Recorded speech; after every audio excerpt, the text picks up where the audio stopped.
Siyabingelela ke kuyena namhlanje siyajabula ukuthi ukhona la e-studio. Uphinda be usomabhizinisi ngoba kuningi akwenzayo. Baba Dokotela Mhlonishwa uTimothy Myeni siyakwamukela kuKhosi FM.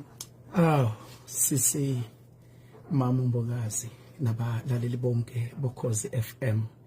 Siyanibingelela nonke ekuseni egameni namandla igama lika Jesu Kristu. Kuyinhlanhla enkulu ukuthi mama ngithole ithuba ukuthi ngibe khona ehlelweni lakho olumnandi uNkulunkulu akucobelekile ukuthi ushintshe impilo zabantu malo. Amen. Siyabonga kakhulu. Ngiyathemba ukuthi bayezwa emakhaya. Ngazi kwenzekani la kumina i-microphone yami ayikhombisi ukuthi iyakucosha kodwa ngiyazi ukuthi ngoba si live lapha yana ku Facebook wami kuZanele Mbokazi ngiyazi ukuthi bazosho uma ngabe kuukuthi abakuzwa kahle.